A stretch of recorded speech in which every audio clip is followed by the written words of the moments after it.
Hi, it's Alaska Granny. Do you ever wonder what you would do if there really was some major apocalyptic type event, a major disruption to the life that we need? Did you ever wonder about prepping for doomsday, actual doomsday? We hear people talk about doomsday prepping, but somehow we like to keep a positive outlook and say, well, I've prepared, but I'm hoping for the best.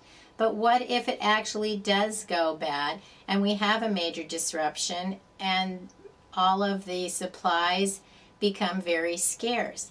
In a real emergency situation that's widespread, things like food, water, gasoline, all of those things that we rely on become scarce in a matter of a few days or hours. In an emergency situation where the things that we rely on having become scarce, people turn to desperate measures. In widespread emergencies and shortages, people will do anything to supply the things that their family needs. What would you do if your family really needed food, water, or medicine? What extremes would you go to? Look at what's happening in countries that are having widespread civil unrest, government meltdowns, economic uncertainties. People in places like rebel-controlled and war-torn countries will go to desperate means to get the things that they need to provide for their family. Those who survive tend to get into survival-type marauding groups, and the groups go and overpower others.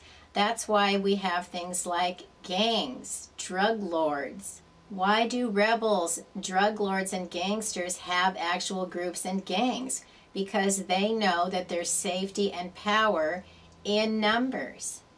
We think, oh, I'm just going to go off by myself and be a lone wolf. But then what are you going to do if one of those marauding groups comes after the supplies that you have? What are you willing to do to protect the things that your family needs? You can't just say, I'm going to stockpile all of the guns and ammo, because one or two people is going to be useless against a huge gang of starving, hungry people.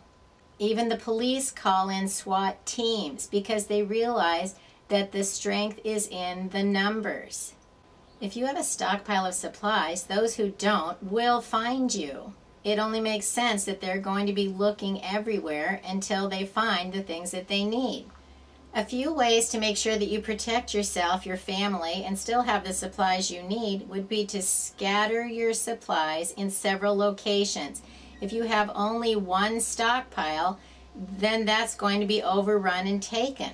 You might consider having a false stockpile in a relatively obvious place in your house, and then store your other things in a very hidden way, so that if someone does come and rummage through your house, they think they found all of your supplies and they'll go.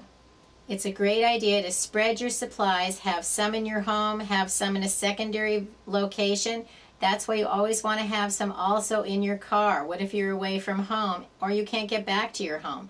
There's lots of events where you're away from your home, whether you're at work or whatever, and then you can't get back to where you want to be.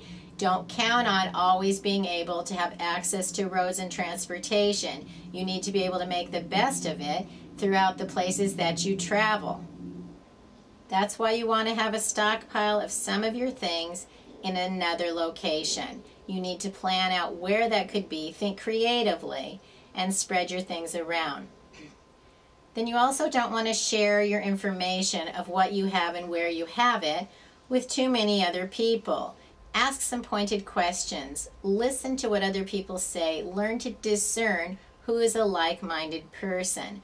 Then you need to find some trusted people in your neighborhood and your community that you can make your own network so that you have a group also. You don't just want to have bad people that can band together. There are lots of good people, but you need to figure out who they are in times of plenty and not in times of emergency. So take the time to not necessarily reveal your prepping, but ask questions and find out who's like-minded, and then talk and share a little together and find out what's going on. We've been told since we were very young that there's safety in numbers, and it turns out that that could just very well be the truth. So figure out what you would really do in a very doomsday situation, how you would stay safe, and who you could count on and trust. That could be the thing that really saves your life. Learn more at alaskagranny.com. Please subscribe to the Alaska Granny channel.